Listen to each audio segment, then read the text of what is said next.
Takaranto, the place where the trees stand in the water and the small fish gather, was once an incredible food forest, lush and full.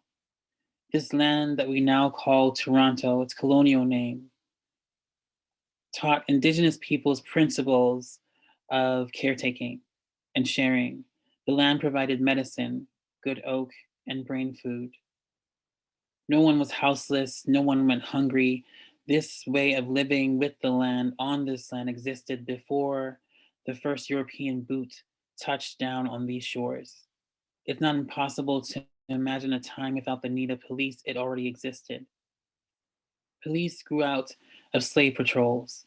The RCMP was created to displace indigenous peoples for colonizers and settlers, specifically to protect property and to ensure that the resources that were once readily available would be seized and used for profit. Policing is tied into the fabric of our current realities and is a continuation of these colonial efforts of erasure and genocide. Punishment is often the tool used when wanting to correct behavior. This is a white supremacist tool of control. And Black, Indigenous, and people of color communities deserve better. We deserve our lives. Black people know all too well the impacts of over policing. No one's life should be taken within 21 seconds of the police showing up for a wellness check. It is in the everyday life of Black people that we need more care, not more police. Our communities are overrun with police presence. Therefore, our interactions with the police are at an increased rate, and we are dying. People have died, and it's efforts like this declaration that is needed right now. Real, tangible solutions to the pandemic that is the police in Black, Indigenous, and people of color communities. We know that the majority of calls placed to 911 are those where people are behaving in an unstable manner. We don't need police officers pretending to be real life Batmans to storm in and escalate situations that could have been handled by actual professionals in de escalation and mental wellness strategies. We need mad leadership, and actually, mad community folks have already developed ways of taking care of one another. Police don't actually help in crisis. Police don't help resolve harm once it's been done, and they don't de escalate harm or stop conflict. They definitely are not held accountable for misconduct, sexual assault, racism, anti Black racism, and murder. And in terms of justice, when someone is sent to prison, does it in any way solve the harm that happened? No. Do people who cause serious harm like sexual assault or white supremacist violence or mass murder go to prison? Not often, actually.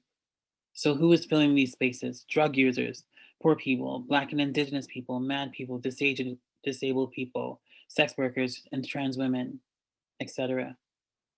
We think that prisons are full of people thinking through the harm they've done, but often most people inside haven't done harm. They have owed money or used drugs or been criminalized through the daily act of living. So in a world without prisons, those people would be home with us, cared for. We would be able to resolve conflict, harm, and crisis in ways that included all involved and was rooted in social justice and liberatory frameworks. We need to reinvest in our communities to ensure that we are building communities rooted in actual safety. And by reallocating funds into services that we know provide safety and care, we actively leave behind carceral logic and punitive resolutions that leave people forgotten and, in worst cases, murdered by the police.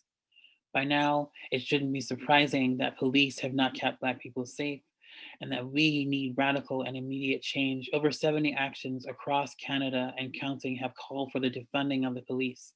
Safety is all of our responsibility, and by divesting from the false claims of safety and security by police institutions and oversight bodies, such as the SIU, we are doing the work of our ancestors and elders, love work, justice work.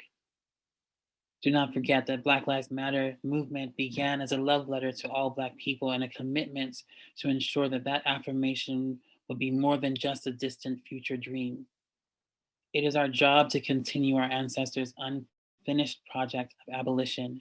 If we allow history to show us there's a continuum from land theft and slavery to our current conditions where specific groups of massive amounts of people are criminalized based on race, economics, ability. It's all by design, and something else can be and should be created. What we stand for and what the Declaration has spelled out is clear, and it is a clear outline of where we need to go. To fund the police, sign on to the Declaration.